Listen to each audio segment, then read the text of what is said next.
Thank goodness for returning to the Southside, where relationships between family members are more strained than before. Law enforcement is everywhere, and Kanan Stark is starting to resemble the Kanan Stark. Power Book 3, bringing up Kanan, a series that has surpassed all expectations since its premiere. Season 3 Episode 1 was a fantastic start to a new season. Never have things in Jamaica Queens been more unstable, never have the lines been more obvious, and we've only just started. The choice to return us to the chaos of Power Book 3, Raising Kanan Season 2 Episode 10's closing minutes, was one of the finest things about the debut. We immediately returned to the aftermath of the Mafia attack, with a severely injured Marvin physically taping up his will and Rack finding a method to hide her tracks. Here is where they could have easily used a time skip to enable wounds to heal, and calmer heads to prevail. Crown was never able to get a break even in death. Rack had no intention of explaining to the police, while seated in that hospital room, why her home and many other homes were shot up. Crown was the obvious option to take the blame for her, ideally.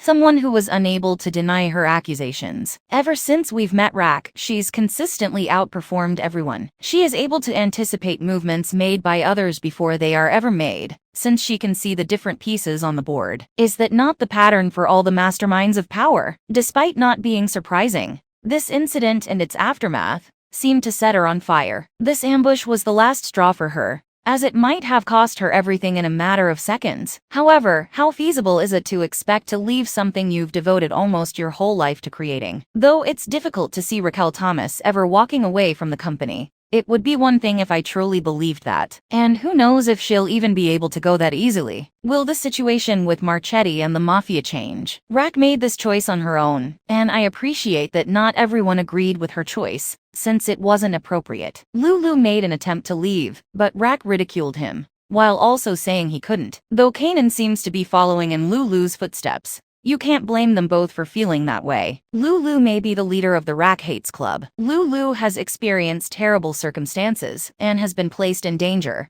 much like Rack, but he was denied the opportunity to move on and pursue other opportunities. With Rack leaving the company and his business in ruins after it was almost shut down by the police, leaving blood on the floor, what is left for him? Lulu and Marvin are mature guys, and one may argue that they have the right to enjoy their lives, and that it is unfair to place that responsibility on Rack. Commence the gallery. They were essentially forced to accept their decisions the moment they were made, with little opportunity for discussion, since Rack also claims that she owns individuals and cedes a great deal of control. Lulu and Marvin exhibit an intriguing difference in viewpoints, as one is adamantly opposed to Rack, while the other appears to be his closest supporter. Lulu was expecting Marvin to join the hateful bandwagon and agree with him throughout their little conversation, but Marvin was far more tactful. He likely contacted Kanan instead, because he simply needed support from someone. Furthermore, Kanan has reached his breaking point, and is now more than happy to take a small jab at Rack. To be honest, we've seen Kanan give his mother opportunity after chance, and we've witnessed the connection between Rack and Kanan slowly deteriorate from the start of the season. Still, it's becoming obvious to him that being independent of Rack is preferable to being under his control. Because of all he's been through at such a young age,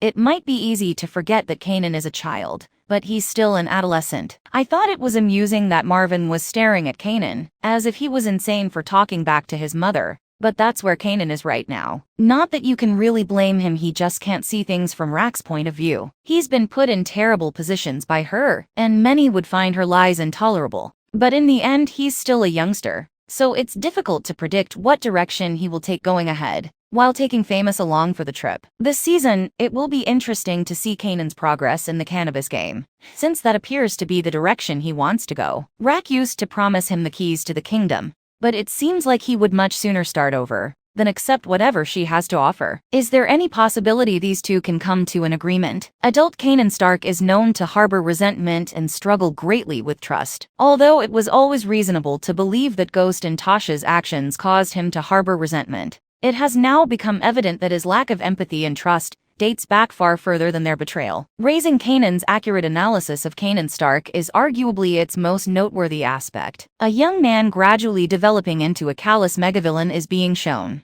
along with all the small details that shaped him into the person he is. Power Book 3, Raising Kanan Season 3 is really captivating, and it seems like the beginning of Kanan's obvious transition into a fully realized evil. In their brief talk, meant to be an opportunity for the three of them to compare notes and ensure that they, stuck to the same tales to protect themselves. You could see hints of that trademark Kanan manipulation. However, Kanan utilized the entire exchange to divert attention from him and onto Burke, who made the decision to pursue Howard, without realizing the challenges ahead of her. Given her gender and the legacy of her father, Burke was always at a disadvantage in terms of her standing within the department. Though Burke may have occasionally crossed borders in the name of justice, there was a time when I believed that he and Howard had reached a level of understanding that would have allowed them to continue. To protect himself, Howard crosses boundaries and engages in several more immoral actions. Burke's situation continued to deteriorate, which is often a warning indication that something is about to change for the better, along with an odd rise in screen time. How accurate she was about everything was the most absurd aspect of the Burke scenario, even though it took her 2 entire seasons to piece things together.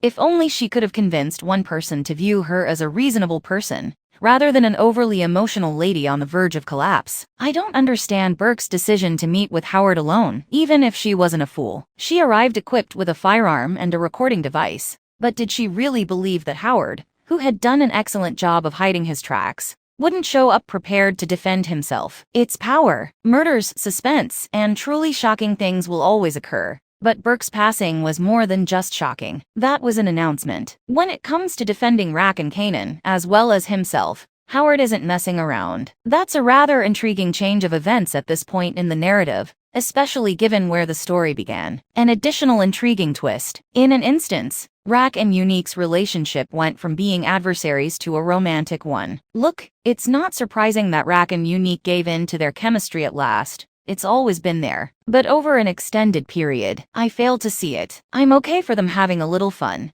but these two are almost too similar, and I don't think Unique is trustworthy enough. Nor do I think these two could ever make a real commitment to one another. Rack will always put herself and Kanan first, regardless of what Unique may eventually want. Before he marched himself out to the suburbs to woo Rack, let's not act like he didn't mention he had a plan. While it's tranquil on the Southside, things won't remain that way for long, so they may enjoy themselves for the time being. This season's opener served as an excellent springboard for a season that would go further into Kanan's development. This show is really unique for a number of reasons. There's a lot to talk about after this one, so please feel free to leave a comment and talk with me about it. I look forward to seeing what this season has in store, and we'll be here all season dissecting everything.